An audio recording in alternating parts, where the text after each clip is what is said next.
Muy bien, jóvenes, muy buenos días. Vamos a empezar con nuestra clase del día de hoy.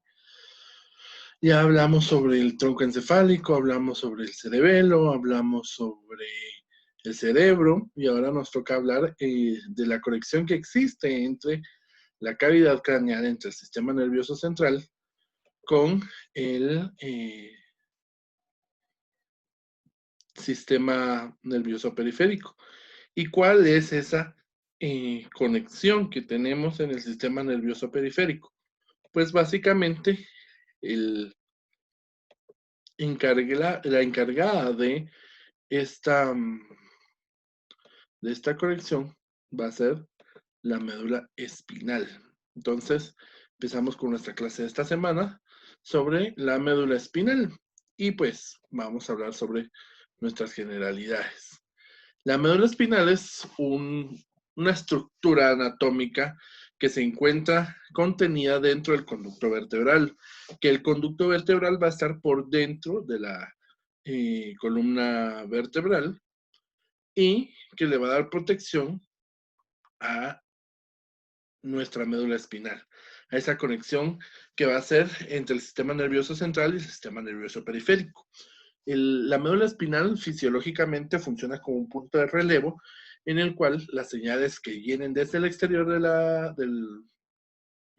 desde el exterior del cuerpo, a través de los nervios somáticos, llega, se conecta con la médula espinal y la médula espinal lleva la información hacia arriba, hacia el sistema nervioso central, a los órganos de integración superiores, que básicamente son el cerebro y el cerebelo. Va a ser un tubo cilíndrico y alargado.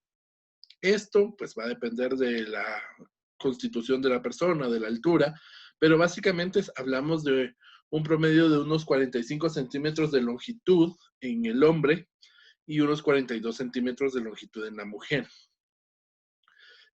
Vamos a ver que se va a dividir en varios segmentos, pero que van a estar relacionados con las estructuras óseas de la columna vertebral. Va a presentar dos ensanchamientos, uno en la región cervical, o sea, en la porción del cuello, y una lumbosacra que va a ser en la unión de la pelvis, digámoslo de esta forma. Al final se va a formar un cono medular.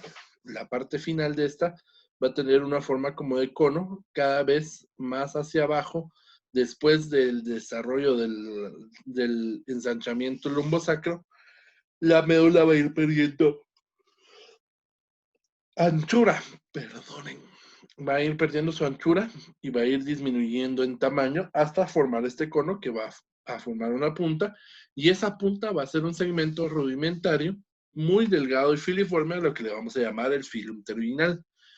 Gracias a esta estructura como de cono medular, como de cono inferior, también a esta porción del cono medular se le va a llamar como la cola de caballo o la cauda equina, porque todos los nervios que salen del cono medular van a aparecer como que fueran una cola de caballo, literalmente. Está el cono y de ahí van a surgir todos los nervios, y esos nervios van a aparecer como que si fueran cada uno de los pelitos de los cabellos de la cola de un caballito.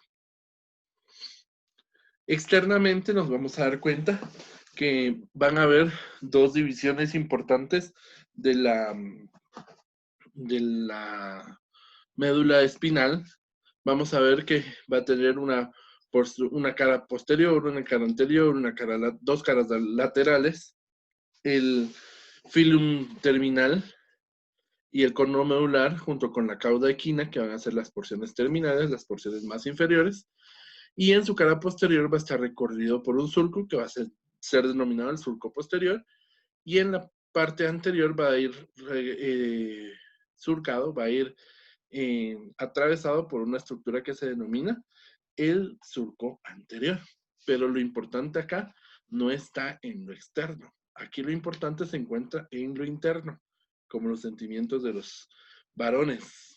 No los tenemos a flor de piel, sino que los tenemos muy internos. Vamos a ver que van a haber muchas estructuras en la configuración interna, pero las que cabe resaltar es que van a depender de la configuración de la sustancia blanca y la sustancia gris.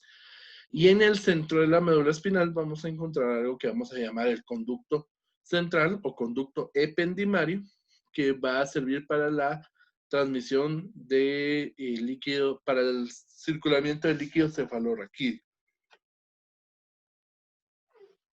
Aquí estamos viendo un corte histológico de médula espinal. Si se dan cuenta, va a tener como forma como de un cilindro, algo aplanado, y vamos a encontrar la sustancia blanca, pues aquí se ve blanca, y la sustancia gris se ve como cafezona. La sustancia blanca va a estar en la periferia, o sea, va a estar afuera, mientras que la sustancia gris va a estar adentro.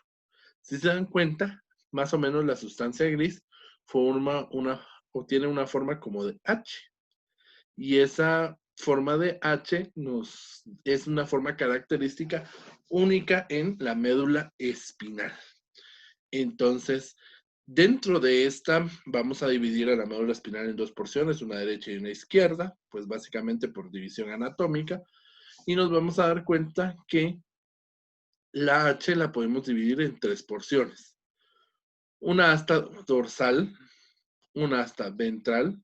La asta dorsal es la asta posterior y la asta ventral es la asta anterior.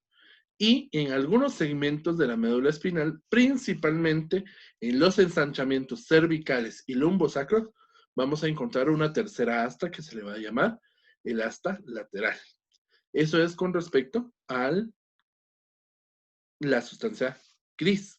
En la sustancia blanca les vamos a llamar no astas, le vamos a llamar cordones. Todo lo que esté por adelante del asta ventral se le va a llamar cordón ventral. Lo que está entre el cordón dorsal, perdón, entre el asta dorsal y el asta ventral, a esto se le va a llamar el cordón lateral. Y a todo lo que está por detrás del asta ventral le vamos a denominar el cordón ventral. En la parte posterior vamos a encontrar que el cordón ventral se va a estar dividido en dos y vamos a tener entonces un cordón ventral derecho y uno izquierdo. Esa división en dos la hace el surco medio dorsal.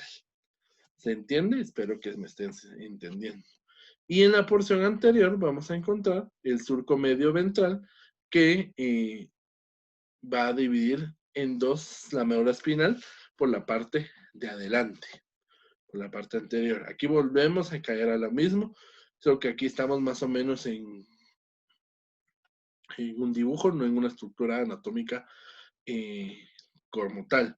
Lo que les decía, en el centro vamos a encontrar este pequeño orificio, que va a ser el conducto ependimario, que va a ser por donde va a estar fluyendo el líquido cefalorraquídeo. Encontramos lo mismo, los cuernos anterior, posterior y el cuerno lateral. Algo que se me olvidó. Esta porción del centro, si se dan cuenta, aquí en el centro, que es lo que hace el palito de la H, a esto le vamos a llamar la comisura gris, que va a ser la estructura que va a unir ambos lados de la médula espinal, la comisura gris. Y en medio de la comisura gris vamos a encontrar el conducto ependimario o el canal central, ¿verdad? La columna vertebral en huesos se divide en 5 porciones. Una porción cervical, una porción torácica, una porción lumbar, una porción sacra y una porción coxígea, o sea, por el coxis. En la médula espinal adopta más o menos la misma división en una porción cervical que va a estar relacionada con las vértebras cervicales, la porción torácica o dorsal formada por las vértebras torácicas, una porción lumbar formada por las vértebras lumbares, una porción sacra fundada o formada por el sacro y, perdón, y una porción coxígea.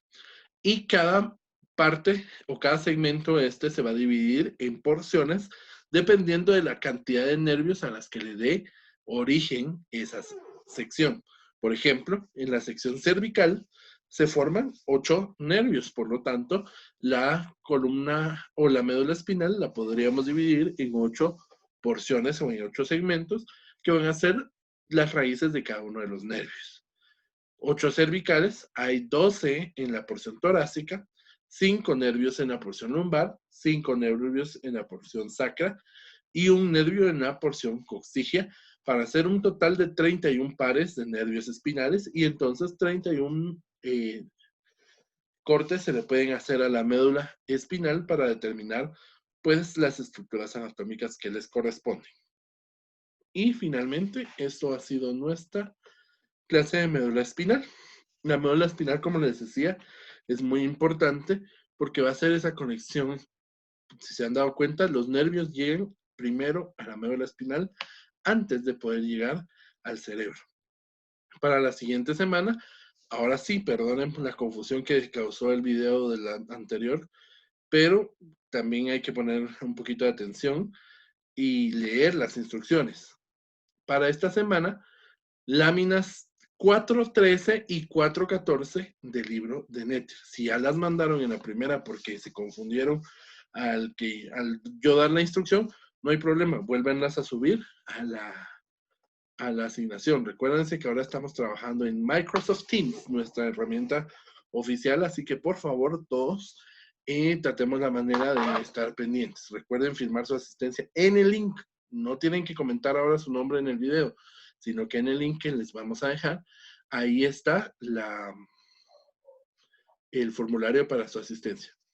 Nos vemos en la siguiente clase. Por cierto, espero que les haya gustado el video, que les haya sacado una lagrimita como nos sacó a nosotros. Así que un saludo, que Dios les bendiga, y como diría nuestro presidente, que Dios bendiga a Guatemala, pero que los bendiga a ustedes, a sus familias, quédense en casa, los queremos bien. Un gusto, nos vemos, hasta el próximo curso.